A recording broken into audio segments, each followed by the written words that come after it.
안녕하세요. 키포인트만 콕 찍어주는 키성형외과 대표 원장 키키닥터 상현민입니다. 지난번 영상에서 이마 거상 수술 혹은 이마 눈썹 거상 수술이라고도 하죠. 이 수술이 중년 눈 수술의 꽃이라고 말씀드렸었는데요.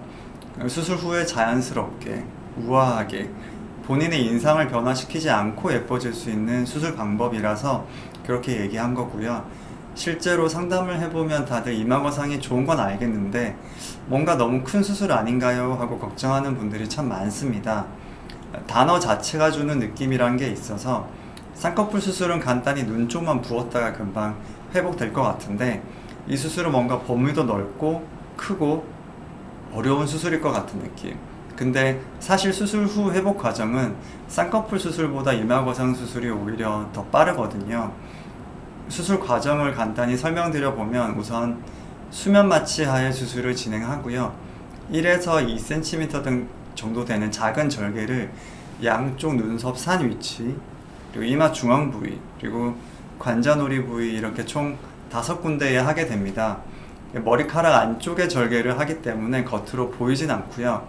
이 절개창을 통해 내시경을 사용해서 박리를 하게 되는데요.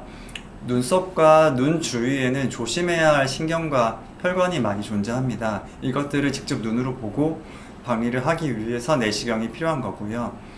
내시경이 없이 이마 거상을 하게 되면 효과적인 측면에서 한계가 너무나 분명하기에 추천드리지 않습니다. 당연히 중요한 부위를 눈으로 보고 수술을 해야 하는데 보지 않고 확인이 안 된 경우에는 수술 범위, 박리 범위를 줄이는 수밖에 없거든요. 이마 거상을 고민 중이시라면 반드시 내시경이 있는지 확인하시는 게 필요합니다. 그리고 박리를 진행한 후에는 눈썹을 아래로 당기거나 미간의 인상을 찌푸리게 만드는 근육의 일부를 절제하게 되고요. 마지막으로 이마를 당겨서 고정을 할 때는 엔도타인이라는 기구를 사용합니다.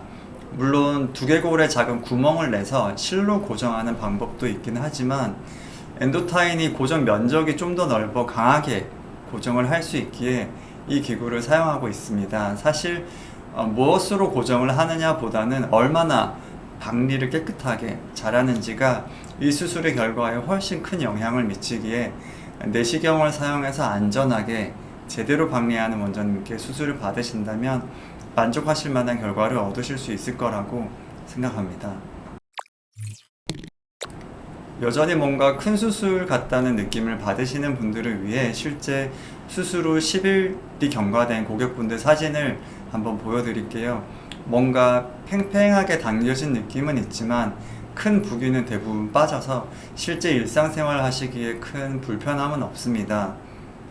눈이 처진 분들 중 우아하게 자연스럽게 예뻐지고 싶은 분, 그리고 사납지 않고 인상이 좋게 젊어지고 싶은 분, 눈이 뭔가 좁고 답답해 보이는 젊은 분, 이런 분들은 이마 거상, 이마 눈썹 거상 수술을 고려해 보시는 게 좋습니다. 본인의 젊을 때 모습으로 싹 돌아간 듯한 느낌을 주는 수술이거든요. 이러한 내용으로 고민하시는 분들께 큰 도움이 되었길 바라며 지금까지 키키닥터 성현민이었습니다.